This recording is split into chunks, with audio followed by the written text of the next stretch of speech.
Good morning students. आज हम class 4th में ईवीएस का chapter number 7 food from field to earth के चैप्टर को स्टार्ट करेंगे और इसकी रीडिंग करेंगे। तो सभी बच्चे अपनी बुक निकाल लेंगे और इसका पेज नंबर 47 ओपन करेंगे।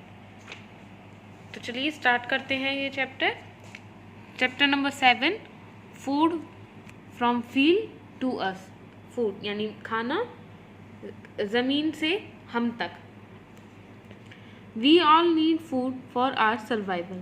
हम सबको खाने की ज़रूरत जीने के लिए खाने की ज़रूरत है। It provide us with useful nutrients. खाना हमें काफ़ी महत्वपूर्ण न्यूट्रिएंट्स देता है। It give us energy. वो हमें एनर्जी भी देता है। But have we ever thought where does all this food come from? लेकिन क्या हमने कभी सोचा है कि ये सारा खाना आता कहाँ से है? A peep into this lesson will help us to understand the journey of food from farm to our plate. इस चैप्टर को पढ़ने से हम इसमें कुछ जान पाएंगे कि खाने की जर्नी यानी खाने का रास्ता, खाना कहाँ से आता है, फार्म से मतलब जो खेत वगैरह से, वहाँ से हमारी प्लेट तक, हमारी थाली तक कैसे पहुँचता है।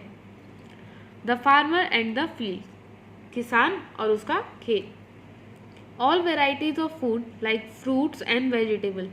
खाने की सारी वेराइटी जैसे कि फल और सब्जियाँ, food grains, pulses, oil seeds and spices are grown in the fields by the farmer. सारे, चाहे वो दालें हैं या फिर कोई वीट पल्सेस हैं या फिर सब्जी है, फ्रूट फल है या कोई मसाले हैं, वो सभी की सभी फार्मर्स यानी कि किसान अपने खेत में उगाते हैं। This process is called cultivation. इस प्रोसेस को हम कल्टीवेशन कहते हैं। To grow these crops the farmers plough the field. इन सारी फसलों को उगाने के लिए सबसे पहले किसान खेत जोतता है। देन द सीड्स आर सोन। इसके बाद वो उनमें बीज दबाता है, बीज डालता है। They can be sown manually और with the help of machines. वो जो बीज हैं, बीज दबाने का काम हाथों से भी हो सकता है या और मशीन भी कर सकती है। The farmer sprinkle fertilisers and pesticides on the crops from time to time to improve the quality of the soil and to protect the crops from pest. जो किसान होता है वो समय समय पे फर्टिलाइज़र और पेस्टिसाइड यानी कि खाद और कीटनाशकों को अपने क्रॉप्स में, अपनी फसलों में डालता रहता है, जिससे कि मिट्टी की जो क्वालिटी है वो बनी रहे और उसकी फसलें वगैरह में पेस्ट यानी वो कुछ नुकसान पहुंचाने वाले जो कीड़े होते हैं, उन्हें हम पेस्ट कहते हैं, वो उनमें ना लगे।